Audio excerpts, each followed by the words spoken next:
Assalamualaikum warahmatullahi wabarakatuh.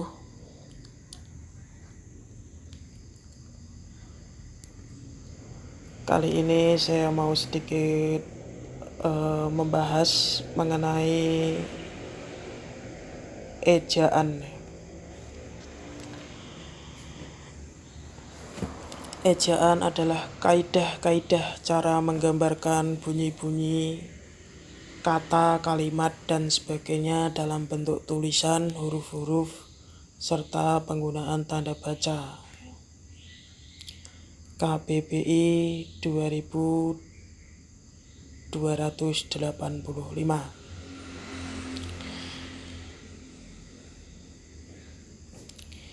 Ejaan bahasa sebenarnya hanya bersangkut paut dengan ragam tulis. Segala aturan yang harus digunakan dalam penulisan bahasa merupakan persoalan ejaan. Di dalam bahasa dikenal adanya dua jenis ragam, yakni ragam lisan dan ragam tulis.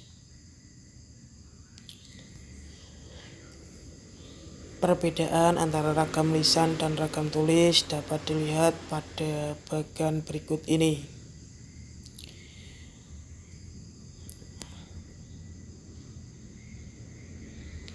Teman-teman bisa lihat di layar ya. Ragam dan sarana kebahasaan. Ragam lisan, sarana kebahasaan, bunyi bahasa, intonasi, lafal. Ragam tulis, sarana kebahasaan,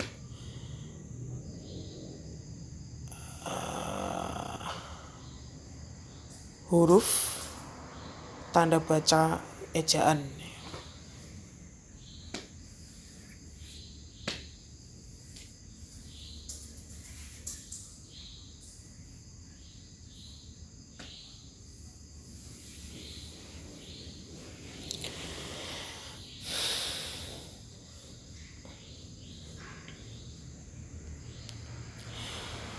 Bagan tersebut memperlihatkan lafal berkaitan dengan ragam lisan melalui sarana bunyi bahasa dan intonasi, sedangkan ejaan berkaitan dengan ragam tulis melalui sarana huruf dan tanda baca.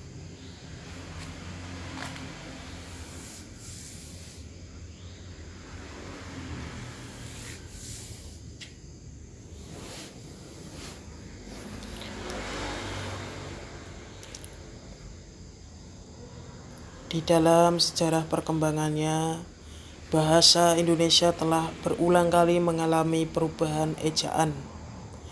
Ejaan pertama yang berlaku di Indonesia adalah ejaan Van Ophuijsen yang disebarkan melalui terbitan yang berjudul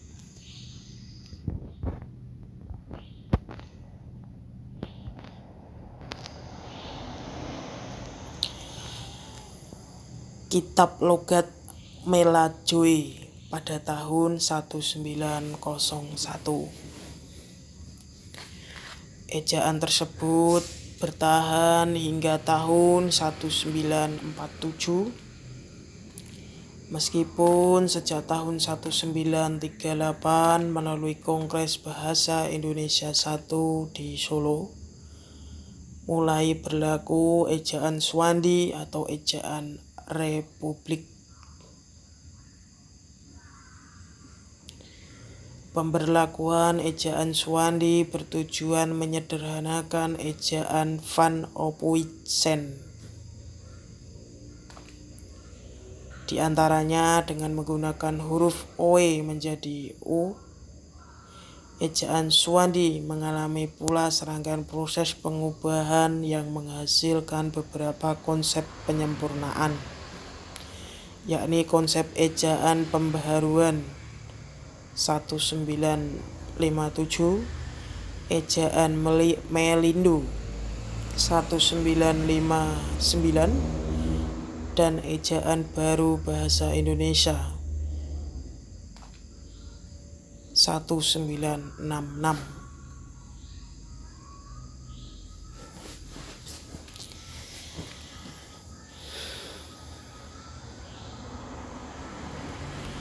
Proses pengubahan tersebut berakhir pada tanggal 16 Agustus 1972 ketika Presiden mencanangkan pemberlakuan sistem ejaan baru bahasa Indonesia mulai tanggal 17 Agustus 1972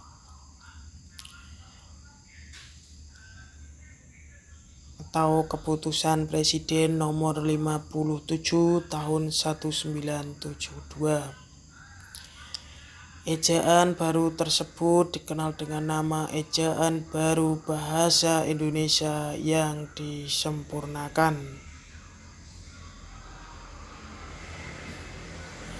yang kemudian menjadi Ejaan Bahasa Indonesia yang disempurnakan dan lazim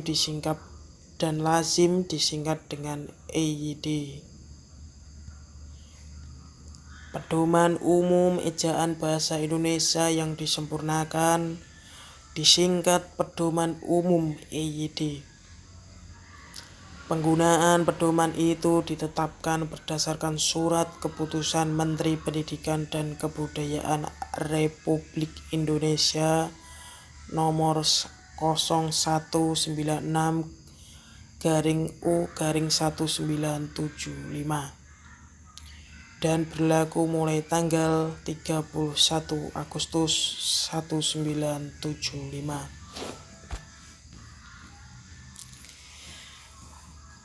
Penyempurnaan Ejaan Suwandi menjadi EYD merupakan langkah awal upaya standarisasi bahasa Indonesia. 3 alasan yang dikemukakan Menteri Pendidikan dan Kebudayaan tentang upaya penyempurnaan ejaan bahasa Indonesia tersebut sebagai berikut.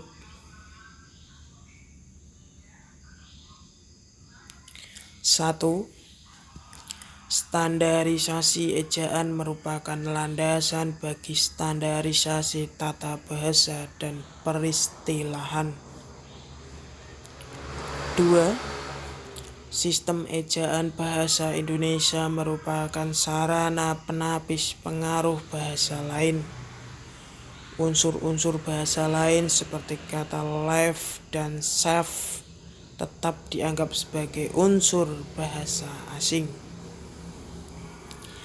3.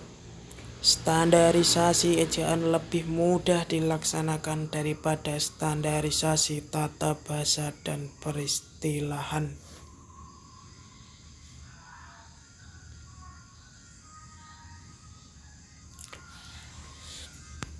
Perubahan dari Ejaan Suwandi ke EYD terutama dapat terlihat pada huruf atau deret huruf seperti dalam tabel berikut ini. Di layar sebelah mana itu ya? Sebelah kiri itu Ejaan Suwandi dan di layar sebelah kanan itu EYD atau ejaan yang disempurnakan. Itu dari bacanya dari kiri ke kanan. J berubah menjadi Y, TJ berubah menjadi C, DJ berubah menjadi J, CH berubah menjadi KH. Itu sudah pakem ya.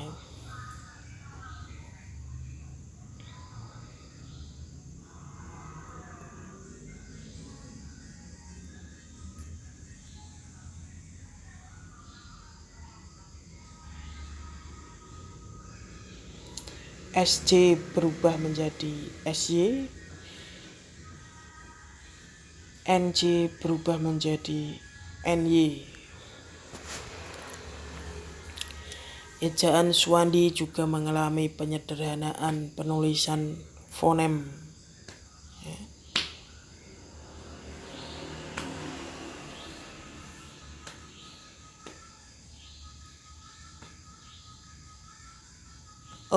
Dan E menjadi apa itu fonem E menjadi fonem E menjadi E ya maksudnya ya. fonem E menjadi E. Meskipun sederhana, EYD memberikan keleluasaan bagi pengguna bahasa dalam melakukan kegiatan tulis-menulis karena jumlah huruf abjad yang terdaftar dalam sistem ejaan lebih banyak. Penyempurnaan dan standarisasi ejaan bahasa Indonesia didasarkan pada pertimbangan sebagai berikut.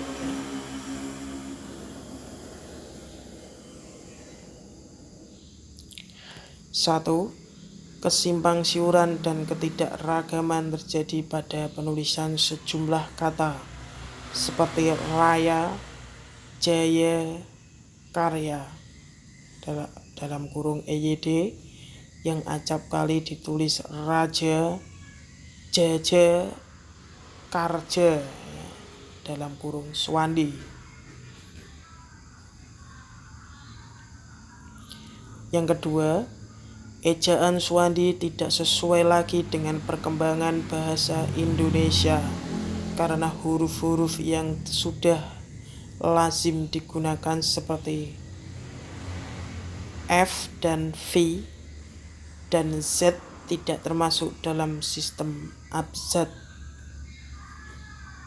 Akibatnya kata-kata tertentu memiliki dua versi penulisan sebagai berikut. Bisa lihat di layar.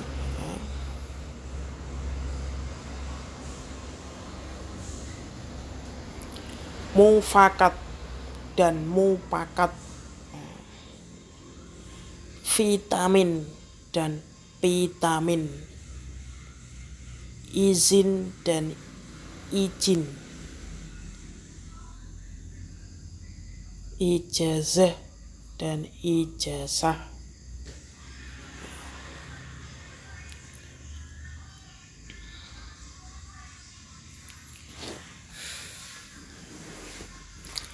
Secara teknis, ejaan mengatur penulisan huruf, kata, dan tanda baca. Adapun ejaan Swandi hanya mengatur penulisan huruf tetapi tidak mengatur penulisan kata dan tanda baca, sehingga aturan yang ada ditafsirkan berbeda-beda oleh pengguna bahasa. Akibatnya muncul beberapa variasi dalam penulisan kata seperti contoh berikut. Tata usaha, tata usaha, tata garis spasi,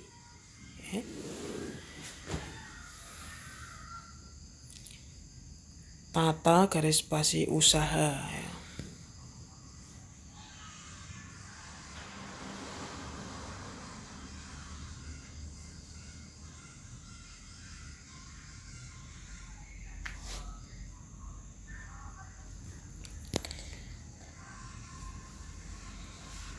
Di situ yang pertama tata spasi usaha, kemudian yang tengah itu tata usaha itu digabung, tata usaha menjadi satu bagian, dan yang sebelah kanan itu tata garis spasi itu namanya garis spasi garis penghubung spasi ya. Tata garis penghubung spasi kemudian usaha gitu. Itulah beberapa variasi ya. Oke, sekian dulu video singkat dan sederhana dari saya. Semoga bermanfaat bagi teman-teman, para penonton, para family subscriber dimanapun berada. Apabila ada salah kata, penulisan maupun dalam video, saya selaku Joko Anak Desa TV mohon maaf yang sebesar-besarnya. Akhir kata, wabillahi taufik wal hidayah. Wassalamualaikum warahmatullahi wabarakatuh. Sampai bertemu di video selanjutnya teman-teman.